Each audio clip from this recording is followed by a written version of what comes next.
নমস্কার বন্ধুরা, কেমন আছেন সবাই? স্বস্তিক পরিবারের আরেকটি নতুন ব্লগে আপনাদের সকলকে স্বাগত জানাই।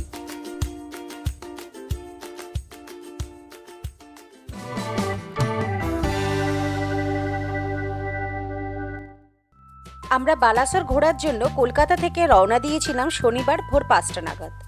আজ রবিবার, পরের দিনের সকালবেলা। সকাল থেকেই আজ বৃষ্টি হচ্ছে। দেখা যাক এই বৃষ্টির মধ্যে আমাদের ট্রিপটা কেমনভাবে হয়। আমি তো রেডি হয়েই গেছি, চলুন দেখি বাকিরা রেডি হয়েছে কিনা। হ্যাঁ রে ভাই, বাকিরা কোথায় সব? ঠিক আছে, আসো করা চা খেয়ে, চল ততক্ষণ ওয়েট করি। চলুন আমি ততক্ষণ আপনাদের বাইরের চারদিকটা দেখাই। বাইরের আকাশটা দেখুন কিভাবে মেঘে ঢেকে রয়েছে।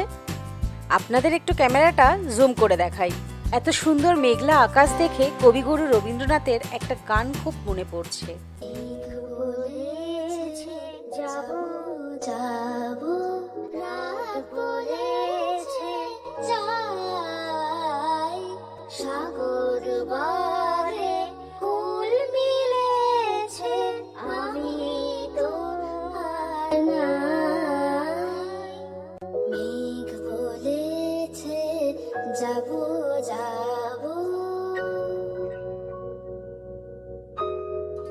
আমি তো গান জানি না, তাও একটু বেসুরো গলাতেই গাইলাম। একটু মানিয়ে নেবেন, কি করব বলুন। এত সুন্দর বৃষ্টির ওয়েদারে বেসুরো গলায় গান গাওয়ার লোভটা আর সামলাতে পারলাম না। দেখুন, যেমন রাস্তার ওপরে একঝাঁক হাঁস কেমন বৃষ্টি পেয়ে মনের আনন্দে ভিজছে, ওদের দেখে আমারই মনে হচ্ছে একটু ভিজি, কিন্তু সেটার তো আর উপায় নেই এখন। সত্যি প্রকৃতির কি অপরূপ রূপ, তাই না? যাক, আপনাদের সাথে গল্প করতে করতে দেখছি ভাই চা খেয়ে এসে গেছে। হ্যাঁ রে, সকালে চা খেতে গিয়ে কোথার থেকে ঘুরে আসলি? Good morning everyone. কালকে আমরা যেখানে বিকালে গেছিলাম, যেখানে জল পাইনি সমুদ্রে, কিন্তু আজকে সকাল দিয়ে সমুদ্রে পুরো প্রচণ্ড পরিমাণে জল। যেভাবে আপনি দীঘা পুরীতে জল পাবেন, সেই হিসাবে এখানেও আপনি জল পেয়ে যাবেন সকাল সকাল। আর এখন যা বৃষ্টি ওয়েদার করেছে, আমরা জাস্ট চা খেয়ে আসলাম। এবার আমরা আধ ঘন্টার মধ্যে বেরোবো পঞ্চলিঙ্গেশ্বরের জন্য। তো স্টে শুন, আমরা আপডেট দিতে থাকবো আপনাকে। ওরা ব্যাগগুলো গুছিয়ে নিক, ততক্ষণ আমি আপনাদের হোটেলের চারপাশটা ঘুরে দেখাই। ঘরের সামনে বেশ সুন্দর করে একটা ব্যালকনি রয়েছে, এবং এখানে ওপরে একটা বেশ সুন্দর ঝাড়বাতি রয়েছে। গতকাল রুমগুলো দেখিয়েছিলাম, কিন্তু হোটেলটা দেখানো হয়নি। হোটেলটার নাম দ্য গোল্ডেন প্লাজা। হোটেল থেকে বেরিয়ে এই ডান দিকের রাস্তা দিয়ে গেলে 5 মিনিটে সি বিচ পৌঁছে যাবেন। হোটেলের নিচেই আছে রেস্টুরেন্ট, আর রেস্টুরেন্টের এই সামনের দিকটা হলো রিসেপশন। আর এখান থেকে সাইট সিনগুলো ঘোরার জন্য গাড়ি ভাড়াও পাওয়া যায়। আর হোটেলের ভেতরে গাড়ি পার্কিংয়ের সুব্যবস্থাও আছে। ওই দেখুন, বিবেক ভাই সবাইকে বকা দিচ্ছে বেরোতে লেট হচ্ছে দেখে। रूम पे चाबी हैंड ओवर करना पड़ता है यार। आप लोग क्या कर रहे हो? सारे काम मैं ही कर दूं तो ठीक है, मैं हूं ना, मैं कर देता हूं। मैं ले लेता हूं चाबी रूम का, बंद करके दोनों रूम का। এবার আমিও একটু বকা খেলাম। पंखा चल रहा है भाई, पंखा भी बंद करना पड़ता है। দেখলেন তো, হোটেল রুমের পাখা চালিয়ে নিচে চলে গেছিলাম বলে কেমন বকা খেলাম। ব্যাগপত্র সব নেওয়া হয়ে গেছে। এবার না বেরোলে সত্যি সত্যি লেট হয়ে যাবে। চলুন দুগ্গা দুগ্গা বলে রওনা দিই। হোটেল থেকে বেরিয়ে আমরা ঠিক করলাম প্রথমে ক্ষীরচোরা গোপীনাথ মন্দির যাব, তারপর পঞ্চলিঙ্গেশ্বর। কারণ গতকাল আমরা চাঁদিপুর আসার জন্য তাড়াহুড়ো করছিলাম, তাই রাস্তাটা একটু ভুল হয়ে গেছিল। কিছুটা পথ আসতেই একটা খুব সুন্দর রাস্তা পড়ায় আমরা ফটো তোলার লোকটা সামলাতে না পেরে দাঁড়িয়ে পড়লাম কিছু ফটো তুলতে।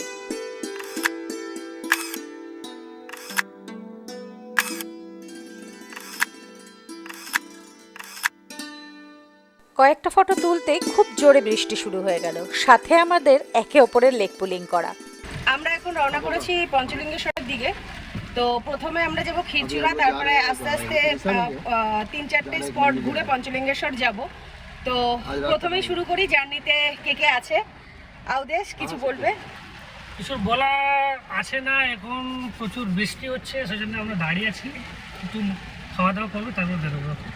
আর আমাদের মেন মালিক আর কি। না না মালিক সবসময় মানে সবার ট্রিপকে খাইয়ে টাইয়ে সবাইকে হ্যাপি রেখে। আমি সব থেকে গরিব, আমি নিজে এইদিকে ক্ষেতের কাজ করি, তারপর টাকা আনি আর খাই আমার জন্য। বাস তাহলে মালিক হচ্ছে তো আমাদের। আচ্ছা, এরপর আমরা চলে যাচ্ছি সেকেন্ড মালিকের দিকে। সেকেন্ড মালিক ফোনে রয়েছে। মালিক আছি, মালিক থাকতেই হবে। দুজনকে নিয়ে এসেছি, লেবারের মুখটা দেখো, মুখ দেখো। আচ্ছা, একে বলছে লেবার, কিন্তু বড় লেবার কিন্তু আমি হচ্ছি, কারণ আমি ড্রাইভার। আর একটা ড্রাইভার নিয়ে এসেছি নিজের সাথে। হ্যাঁ, এই যে ড্রাইভার। কিছু করার নেই, ড্রাইভারেরই গাড়ি, কিন্তু মালিক আমি। এই চলছে আমাদের, বৃষ্টিতে আমরা এনজয় করছি। আর এই যে হচ্ছে আমাদের সেকেন্ড মালিক, মানে থার্ড মালিক। আমি labour obviously and this is our রাজমিস্ত্রি। মুখটা দেখাও দিদি, এই যে এই আমাদের রাজমিস্ত্রি। আজ ক্যামেরাটা হোল্ড করেছে, ওরা প্রোডিউসার। আমরা এনার ঘরটা তৈরি করছি। এই রাজমিস্ত্রি মশলা এক বানায়, আমরা সব লেবারগিরি করি, বাস দ্যাটস ইট। আর আমি জমিদার, ঠিকাদার, এদেরকে আমি রাখি। আমার মুখ দেখে লেবারও লাগিস না তুই।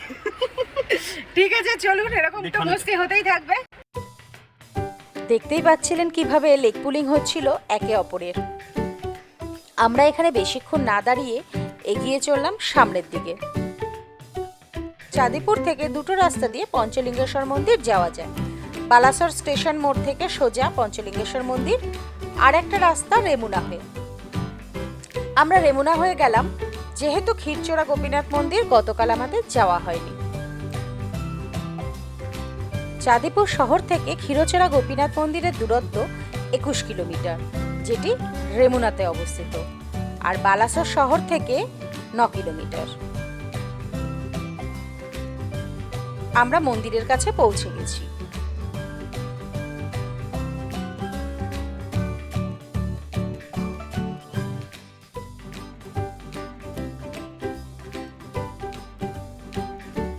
চলুন, গাড়িটা পার্কিং এ রেখে আমরা মন্দিরের দিকে এগিয়ে চলি। এখানে পার্কিং চার্জ 30 টাকা।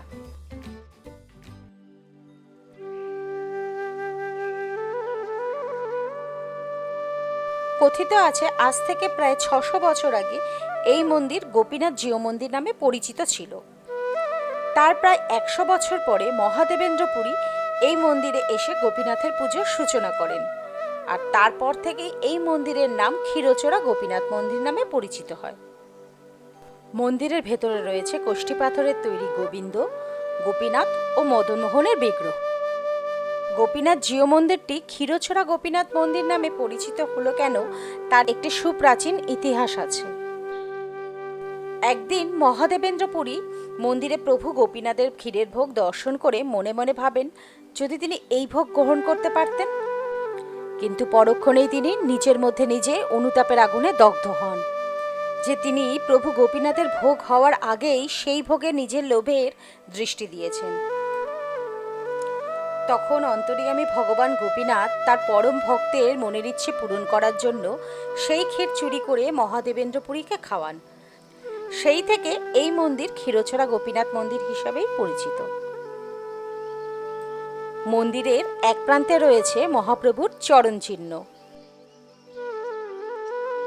মন্দিরের ডান দিকে রয়েছে প্রসাদ গ্রহণের কাউন্টার, যেখান থেকে আপনারা ক্ষীর প্রসাদ গ্রহণ করতে পারবেন। তার বিভিন্ন মূল্য রয়েছে। আমরা চাঁদিপুর থেকে এখন চলে এসেছি ক্ষীরচোরা এখানে আমরা এসে দর্শন করলাম। আমরা যেটা নিলাম ওটা 40 টাকা, 70টা এটা যে বড়, 80টা ওটা যে ছোটো। তো আপনারা যখনই আসবেন এই প্রসাদটা অবশ্যই গ্রহণ করবেন। এবার এখান থেকে আমরা বেরোবো পঞ্চলিঙ্গেশ্বর।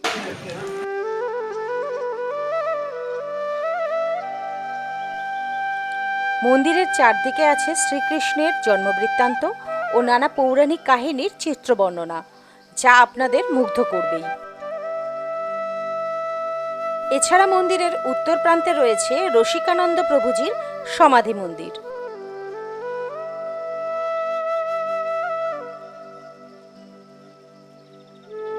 ঠিক এর বাম পাশে রয়েছে শ্যামানন্দ প্রভুর সমাধি মন্দির। এছাড়া রয়েছে একটি সুন্দর চিত্রায়ন করা নাট মন্দির।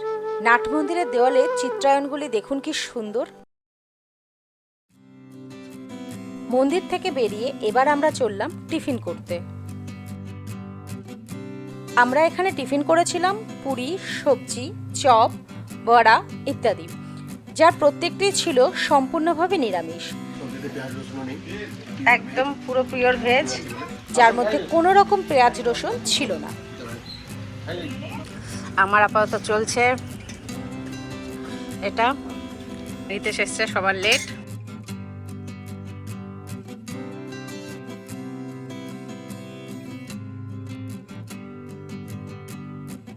টিফিন করার পর আমরা আসলাম একটু মিষ্টি খেতে।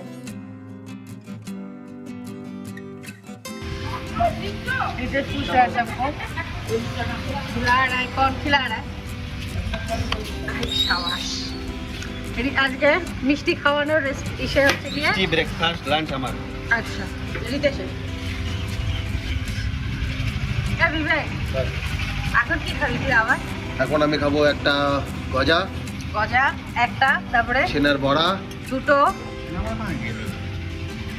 কেক, যা আছে এখানে, মানে 3-4 খাওয়া দাওয়ার পর্ব তো চলছেই।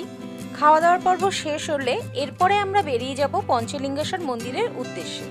তাই পরের ভিডিওতে আপনারা দেখতে পারবেন আমাদের পঞ্চলিঙ্গেশ্বর মন্দির দর্শন।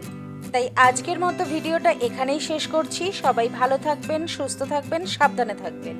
আর ব্লগটা কেমন লাগলো সেটা অবশ্যই কমেন্ট করে জানাবেন।